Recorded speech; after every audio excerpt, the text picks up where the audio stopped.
Ay huwey! Abay, pwede na naman ako guys. At kung bago ka pa lang po sa channel na ito, hani, abay di mag-follow ka na. Dalian mo. At dahil nga po mga kahoy, day off ko ngayong araw na ito, hani, abay ako nga po nagpunta sa dulo ng pinaglapatan. Ito ko nga po yung mamimiwas. Abay ako walang dalang kahit anuman maliban sa aking mga gamit at saka kaunting kanin, hani, at saka sausawan. Ay habang nga po ako nagagak ng mga gamit ko sa bahay mga kahoy, hani, ako nga po yung pinagtatawanan ng mama dahil bakit nga daw po ako nagawa ng sausawan ay wala pa daw naman akong huli. Sigurado na daw baga ako bagay may itinali diyan sa dagat. Ay grabe naman. At matapos nga po ako makapag-set ng aking fishing rod mga kahoy, ako nga po yung naglakad na papunta sa aking pamimiwasan at napakaganda pa nga ng dagat man din at saka ng kalangitan. Hani talagang blue na blue, pati dagat ay blue, pati damit ko yata ay blue. At na makarating nga po ako mga kahoy dun sa tatawid ng ilog, hani, ako nga po yung nag-aalangan pa. Gawa ng malakas nga po ang agos, eh baka yung aking cellphone ay malaglag pa, hani, o kaya yung aking bag. Abay talagang wala tayong gagamiti, wala pa katang pambili. Ay grabe naman. At matapos ko nga po tumawid ng ilog mga kahoy, hani, abay nga po ako at pawis-pawisan. Ay para ko baga nag-basketball diyan. Ako nga po pala mga kahoy dito tatambay sa kumbaga baka kubo ng mga barangay tanod yata ito ng mga barangay official. Ay bay napakaganda baga. At kumbaga po mga kahoy dahil yung aking dalang bagay mabigat-bigat, hani, kumbaga iwanan ko nga po ito dito pati yung aking mga gamit na fishing lure, yung mga box diyan at saka kanin at saka tubig at saka sausawan mga kahoy. Ako'y bay dito, ako'y naglalakad na papunta sa aking hagisan. Ay huwi. Pag wala tayong nahuli mga kahoy, wala tayong kakainin. Kasi kaya pa natin makahuli kahit kahit isang bugaong lang or basta kahit ano. Pag wala tayong nahuli, edi magkakain tayo ng dahon.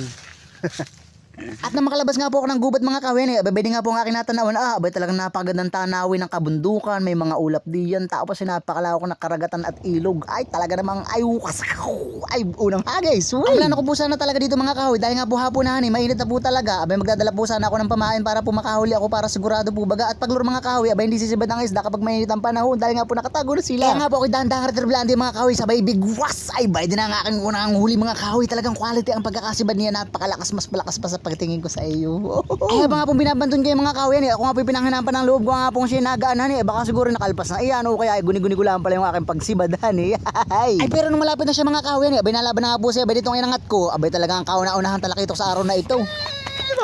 May ulam na tayo.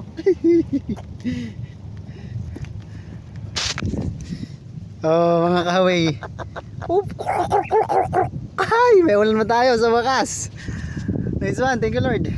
At dahil nga po kulang sa akin mga kahoy yung isang pirasong isdahan, abay talagang ako nga po yung naghagas pa din ng isa pa. Tama ako naghagas mga kahoy, habang ako nagre-retrieve, ako yung nakatingin dun sa palutang-lutang na yun sa aking unahan na. Ano kaya yun? Ay habang ako nalilibang din mga kahoy sa palutang-lutang na yun, abay dahan-dahan retrieve, sabay bigwas. At mas malaki nga ito mga kahoy, sobrang laki nga na itong aking hinihilang ito, abay talagang para ako naghihila ng pantalan. Ay ambog. Habang binabandong ko yung isda mga kahoy, kahit malayo pa siya, abay alam ko na po kung anong klaseng isda yung nahuli ko, dahil nga po halata pa sa pagsibad niya, kumbaga yung pagmalakas iyan, abay di si Hawk. Ay grabe naman.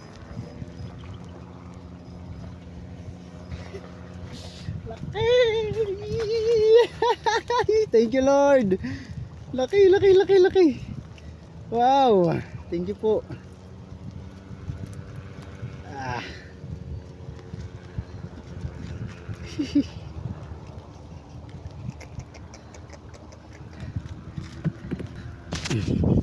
Dalawa na ang pangulam natin mga kahoy. Malaki na ito isa. Dalawa na ang pangulam natin. Nice one, thank you po. At maya-maya nga lang po na kaunti mga kahoy, yung nakaparachute dito, abay dit palapit ng palapit siya sa akin, abay talagang napakasaya naman ng iyo iyang kuya, para bagang napakalaya ng ginagawa mong iyan, pag ikinraglag diyan ay kay durog. Ay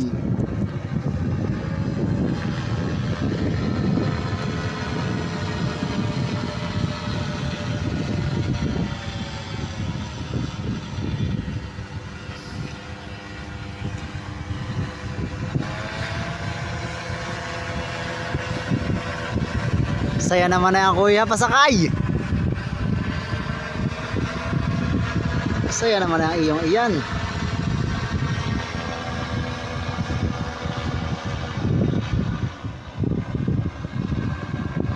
at dahil nga po wala nang nasibad mga kahoy dun sa lurgon, ako nga po nagpasya na bumalik sa kubo para makapagluto na, dahil ako hindi pa nagtatanghalian, ako nagugutom na, alas 3 na yata. Ay grabe naman. At nung makabalik ako mga kahoy dun sa kubo, ako nga po hinugasan ko lang yung aking isda, at saka ako nangharam ng timba, kumbaga para ako mahinahon mamaya pag ako kakain na, para baga ako hindi mag-uling-uling ang kamay habang nakain, di baga. At saktong-sakto po nga po mga kahoy, dahil hindi na ako mahirapan pagdidikit ng apoy, dahil nga po may nakita akong bunot dito sa kubo, abay talaga napakabilis lang ang pagdidikit ng apoy dito, isang posporo lang ang gagamitin ko, ay makakapagluto na ako. Ay quality nga. At ang maganda pa nga po sa bunot mga kahoy, bukod nga po sa mabilis kumalat yung apoy sa kanya, abay yung ibulod po niya mga kahoy, abay nagbabaga din para din po siyang kahoy. Kaya nga po dito ko na lulutuin yung isda at bay din na nga siya. Ay talaga namang nagbabaga ng aking pagsinta sa iyo. Ay, at dahil po okay na yun mga kahoy, abay dito ko na lang po ilalagay mga kahoy yung aking isda dahil marami nga din pong bunot. Abay talagang pag yan ba nagbaga lahat yung bunot na ayan, ay pag hindi pa naluto yung isdang ayan, ay awan ko na lang sa iyo.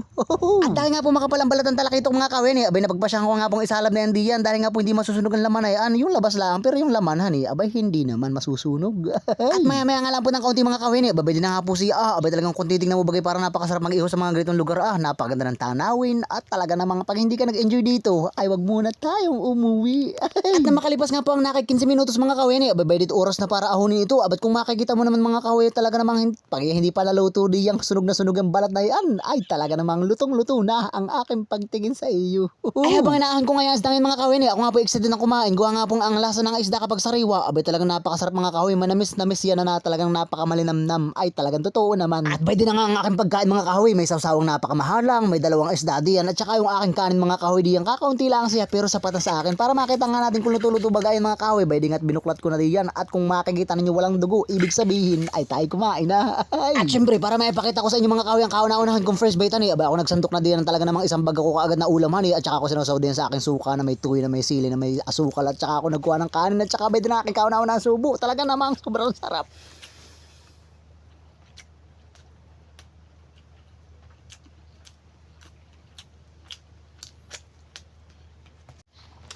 Kain po tayo mga kahoy.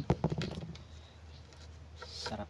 Sariwang-sariwa guys yung mga kahoy yung ating talakitok.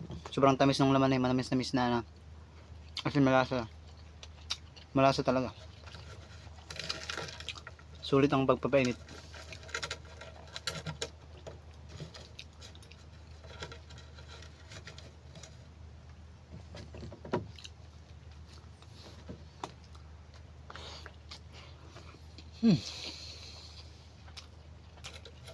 The best.